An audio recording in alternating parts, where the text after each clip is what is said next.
Los rieles estaban limpios. Pero las sombras cargaban muerte.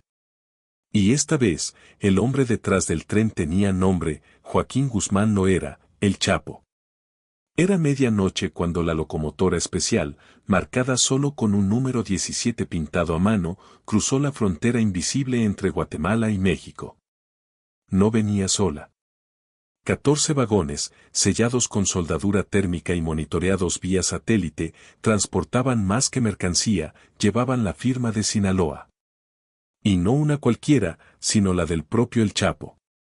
El plan parecía perfecto. El tren no haría paradas. Nadie subiría, nadie bajaría. Cruzaría Chiapas, atravesaría Tamaulipas y alcanzaría el norte, donde lo esperaban camiones sin placas para trasladar la carga hasta Texas. Todo estaba medido al milímetro. Excepto una cosa, alguien más sabía del tren.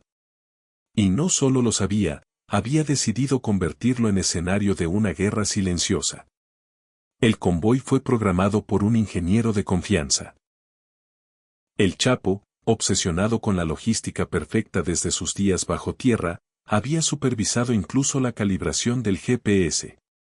Cada detalle respondía a un patrón: velocidad constante, estaciones muertas, túneles controlados.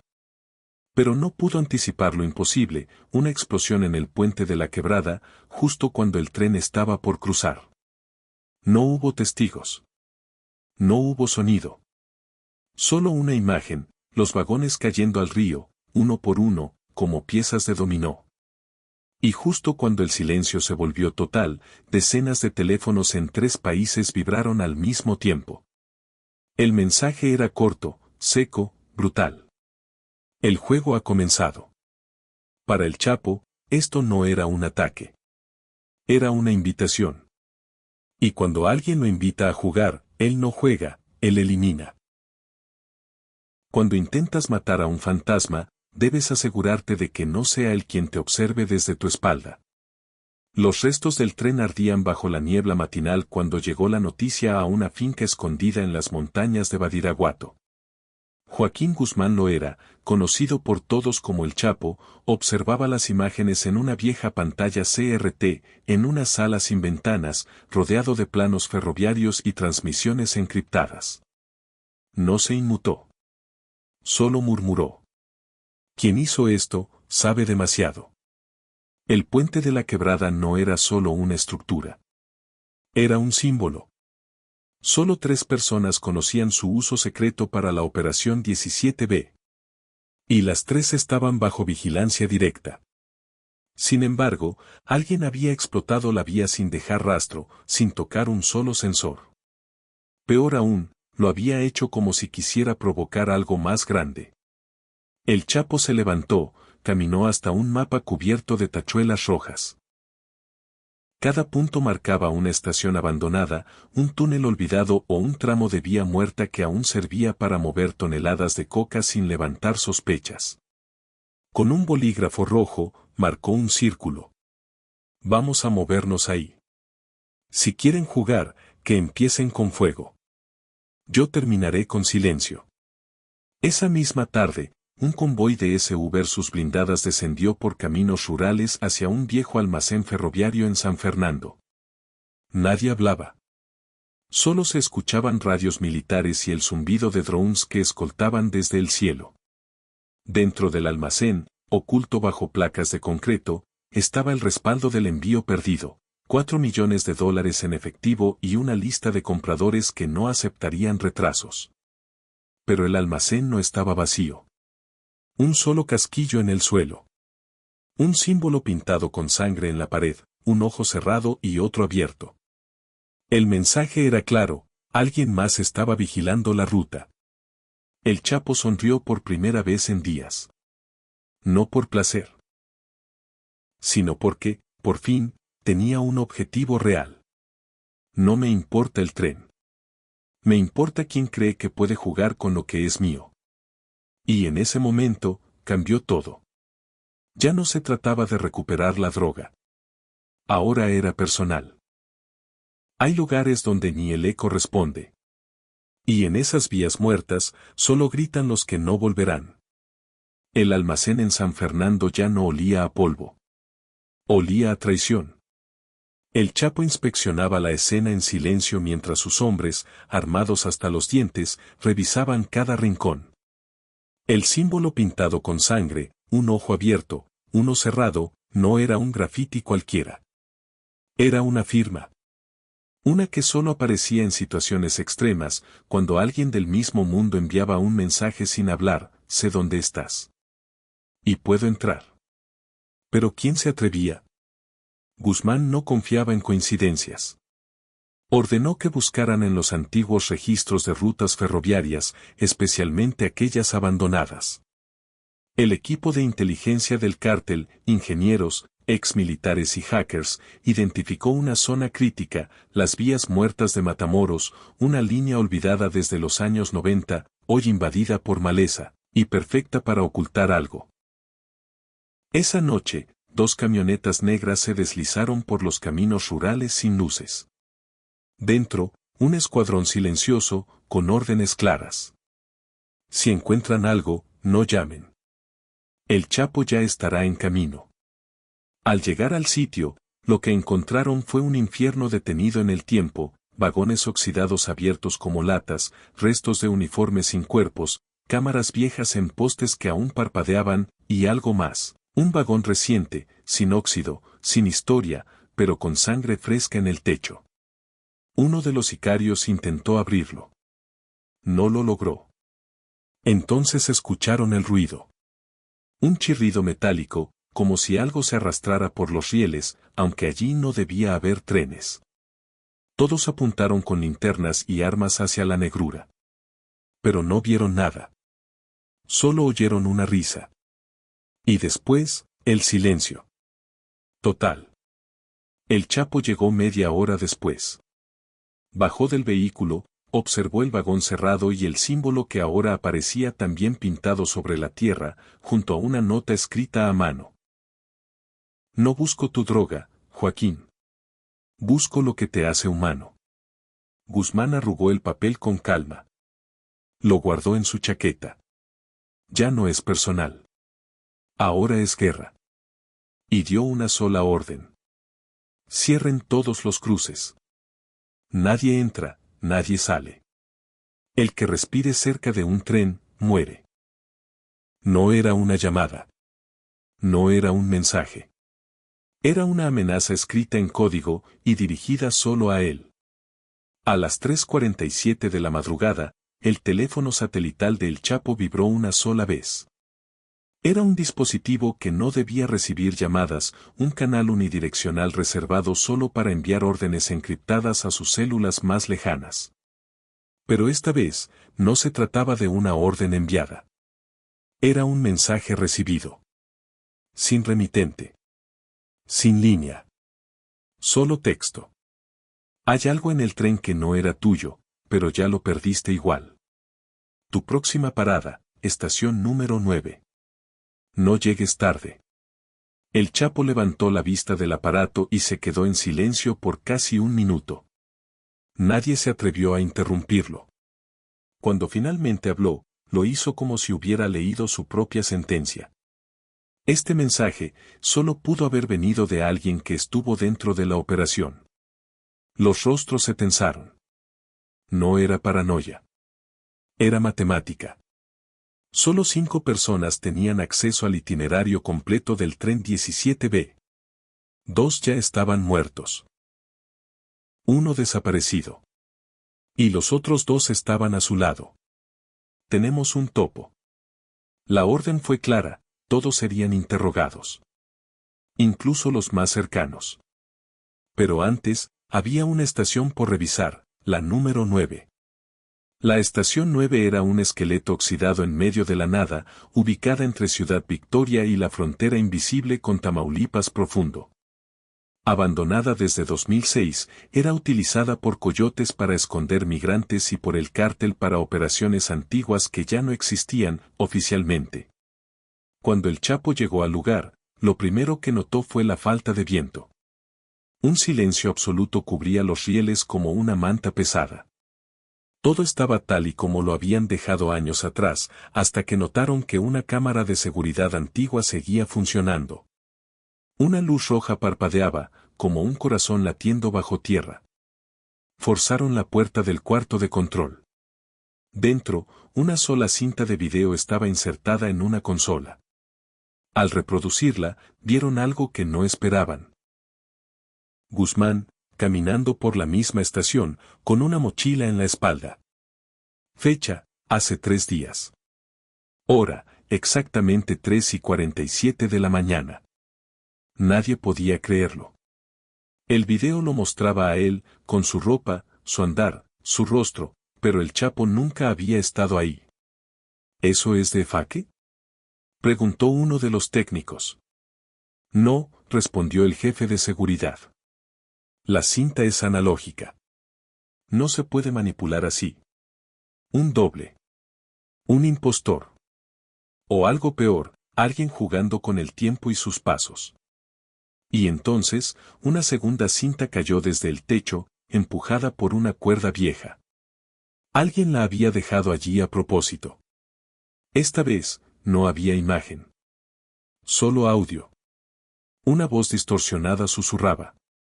Tú dejaste una vida atrás bajo tierra, Joaquín. Yo nací en ella.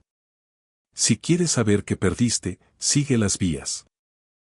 Hay lugares que no aparecen en los mapas, pero todos terminan llegando. La madrugada siguiente, el Chapo viajó con su convoy hacia el punto más ignorado del antiguo trazado, la Estación Cero.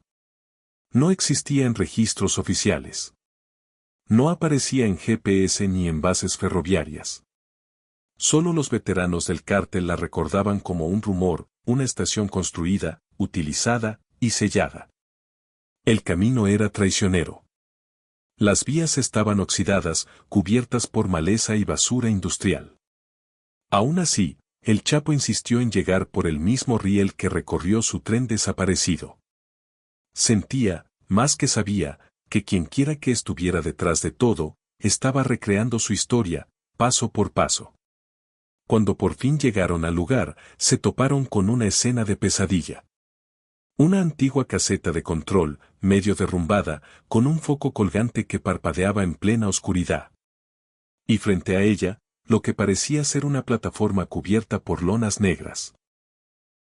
Al retirarlas, descubrieron 11 ataúdes alineados como en un ensayo funerario. Pero no había cadáveres. Solo fotografías. Cada ataúd contenía una imagen impresa en papel brillante. Y en cada imagen, una cara conocida, ex socios, informantes, miembros del cártel, y uno en particular que congeló la sangre de Guzmán, su propio hijo menor, Edgar. Esto ya no es una guerra por cocaína, dijo uno de los hombres. No, respondió el Chapo. Es una cacería personal. Dentro de la caseta, hallaron una caja fuerte oxidada. Con ayuda de explosivos, la abrieron. Dentro, una libreta de cuero envejecido, con las iniciales JG estampadas en dorado. Era un diario. Pero no del Chapo, sino de su hermano desaparecido en 1997, Julián Guzmán. El Chapo se quedó mirando la primera página. Si estás leyendo esto, entonces volviste a pisar esta tierra maldita. Nunca debimos construir la estación. Nunca debimos dejar que el tren se llenara de cuerpos. Pero lo hicimos. Porque creímos que éramos dioses. Ahora, lo que enterramos, camina. Guzmán cerró el diario. Respiró hondo. Ordenó un perímetro. Que nadie entre ni salga. A partir de ahora, nadie habla de esta estación. Ni a nuestros hombres. Ni a nuestros enemigos. Esto queda entre los muertos y yo. De pronto, un ruido metálico lo interrumpió. Un sonido lejano, pero reconocible. Era el chirrido de un tren, avanzando por vías que no existían. Y un teléfono sonó. No el suyo. El del diario. Un viejo Nokia con pantalla verde, pegado con cinta en la última página. El Chapo contestó. Una voz infantil susurró. Papá, ¿ya vienes? Y la línea murió. Cuando cruzas la frontera sin ser visto, a veces tampoco puedes volver a verte. La decisión estaba tomada. Nadie dormiría. Nadie bajaría el arma. Y nadie, ni siquiera los más leales, sabrían el destino final de la caravana que partió desde la estación cero hacia el norte. El Chapo tomó solo a 3 hombres de su confianza, el silencioso Matías, el técnico Olegario y el médico exmilitar conocido como El Roto. Ellos, y un solo vehículo, una van sin placas, con cristales oscurecidos y compartimentos secretos. Avanzaban por caminos olvidados, líneas de tren abandonadas que ahora solo llevaban ecos y polvo. GPS bloqueado, celulares desconectados, brújula manual en mano. Como en los viejos tiempos. A mediodía, cruzaron un paraje donde las vías desaparecían en la maleza. Allí los esperaba una mujer de cabello gris y mirada perdida. Sostenía un cartel escrito con carbón sobre cartón. No pasen de noche. El tren ya pasó. El Chapo bajó, se acercó a la mujer y sin decir palabra, le ofreció un fajo de billetes. Ella lo rechazó. No vine por dinero. Vine para advertirles. ¿Quién te envió? Nadie. Yo estuve en el primer tren, el que nunca llegó. La mujer desapareció entre los árboles, como si el viento la arrastrara. Nadie entendió si era una advertencia, una amenaza, o un fantasma. Horas más tarde, el sol se ocultó. Y con él, toda señal de civilización. Ningún poste eléctrico, ninguna torre, ni una luz. Solo silencio. Y entonces, al cruzar una vieja trinchera ferroviaria, las ruedas del vehículo golpearon algo metálico. Se detuvieron. Una pequeña caja negra, clavada en medio de los rieles. Matías bajó para abrirla. Al levantar la tapa, un proyector se encendió automáticamente. Una secuencia de video comenzó a reproducirse sobre una sábana colgada entre 2 árboles. Imágenes granuladas mostraban lo imposible, el convoy de Guzmán, grabado desde el aire, antes de ser interceptado, días atrás. La grabación se detuvo. Luego apareció un solo mensaje. No te seguimos. Te guiamos. Faltan 2 estaciones. El rostro de El Chapo se endureció. Esto no es una cacería. Es un laberinto. ¿Qué hacemos, jefe? Lo que haríamos en un túnel, avanzar hasta el final, o morir adentro. La van siguió su curso. Cruzaron una línea invisible. Lo supieron porque, en cuanto pasaron ese punto, las radios comenzaron a emitir estática. Luego, una voz digital murmuró desde el estéreo del vehículo. Bienvenidos al último tramo. A lo lejos, una luz roja parpadeaba. No era una señal. Era una cuenta regresiva.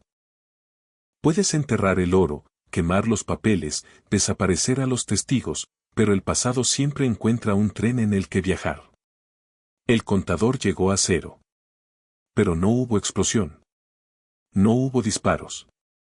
Solo un leve pitido, y el sonido mecánico de una compuerta que se abría bajo las vías. El Chapo ordenó a sus hombres avanzar. La van descendió lentamente por una rampa oculta que los llevó a un túnel subterráneo. Las paredes estaban recubiertas de concreto húmedo, con símbolos marcados a cuchillo. Nombres. Fechas. Códigos ferroviarios. ¿Dónde estamos? Preguntó El Roto. En la línea fantasma, respondió Matías con voz temblorosa. La que usamos en los 90s para cruzar cuerpos sin nombre. La van llegó a un espacio más amplio, un hangar subterráneo donde descansaba un viejo vagón blindado. Sobre él, pintado a mano, un solo número, almohadilla A3. El Chapo bajó del vehículo y caminó hacia el vagón. Lo tocó. Estaba tibio. Como si alguien lo hubiera usado recientemente. La puerta del vagón se abrió sola. Dentro, había una mesa metálica, 3 sillas, y un único objeto en el centro, una carpeta negra. Al abrirla, descubrieron una serie de documentos que demostraban lo impensable: todas las rutas del cártel habían sido vendidas por su hermano Julián Guzmán. Pero eso no era lo peor. La última página era una carta dirigida a él. Joaquín, si estás aquí, ya sabes que esto nunca fue un error. Fue una deuda. Tú hiciste desaparecer a los vivos. Yo hice que los muertos regresaran. El juego no terminó. Solo cambió de manos. JG. El Chapo cayó en silencio. Miró alrededor. Todo lo que había construido, transportado, enterrado, estaba siendo desenterrado, pieza por pieza. ¿Es una trampa, jefe? No, es un legado. Matías sacó un celular satelital y revisó sus mensajes. Había uno nuevo. Sin remitente. Sin texto. Solo una foto. El rostro del Chapo, captado por una cámara oculta en el túnel, hace solo minutos. Nos están mirando, susurró el roto. Nos están guiando, corrigió Guzmán. Como dijeron desde el inicio. Se volvió hacia el vagón. Cárguenlo. Lo llevamos con nosotros. ¿Y si lo siguen? Entonces les damos una razón para hacerlo.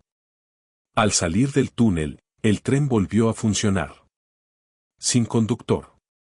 Sin señales. Solo una dirección, el norte. Horas más tarde, en un centro de inteligencia estadounidense, una analista miraba la misma imagen de Guzmán que él había visto. ¿Confirmamos movimiento? Sí, respondió un superior. El último convoy ha sido activado. ¿Lo seguimos? No. Lo dejamos correr. ¿Por qué? Porque nadie escapa de su propio rastro. Ni siquiera el Chapo. Si te gusta nuestro contenido, no olvides suscribirte a nuestro canal y dejar tu me gusta para seguir apoyándonos. Activa la campanita para no perderte ninguno de nuestros videos. Gracias por acompañarnos.